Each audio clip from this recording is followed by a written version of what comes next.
China's push to boost its AI capabilities in the race for global tech supremacy is facing its latest roadblock, the nation's core socialist values. Bloomberg Opinion columnist Catherine Thorbecke says it's a timely reminder that a chatbot cannot have its own political beliefs. She joins us now from the Tokyo studio. Catherine, it's great to have you back on the program. So tell us about how Beijing is trying to ensure that these generative AI tools really toe the party line.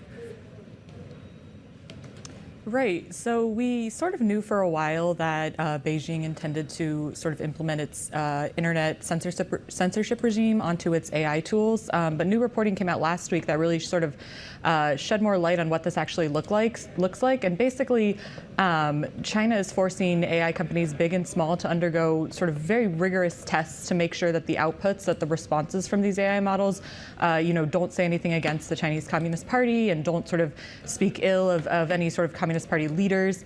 And this process is actually very, very tedious. I mean, you can sort of restrict the amount of data and restrict certain keywords that goes into it, but this can sort of have results of not very sophisticated, AI systems. And it's really large language models, the technology underpinning these technologies, these generative AI technologies, are really sort of a black box. So trying to censor outputs is actually a very, very difficult task, and it's putting a lot of pressure on these Chinese AI companies.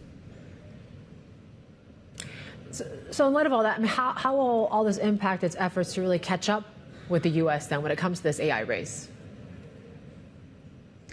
So I think it's definitely another sort of major roadblock. And, China is already at a disadvantage here because of sort of all-out U.S. efforts to curb access to semiconductors and advanced semiconductor manufacturing equipment, which is really, required for the AI race. So I think it's safe to say in the short term that this will probably set China back even further in its race to catch up with the U.S. when it comes to AI development.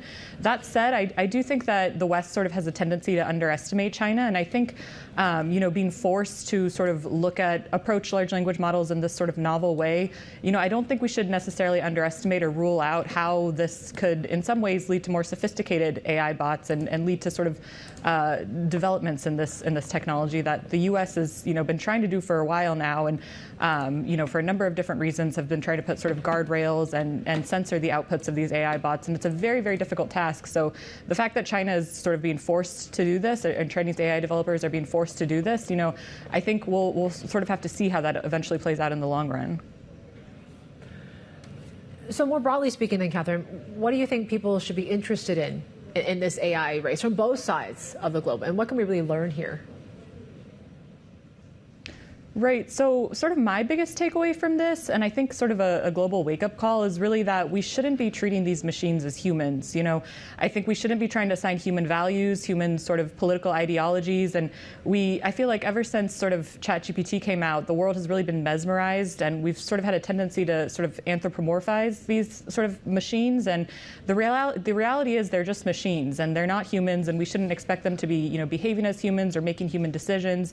More recently, sort of in the U.S., we've seen Elon Musk say that he's trying to make a chatbot that's not woke, whatever that sort of means. But ultimately, I think we should both in China and in the U.S. look at these tools as machines, and instead of trying to make them more human and sound more human, we should start thinking about how can we actually use these machines to actually help real humans, and what does that look like, and what are some of the practical applications there?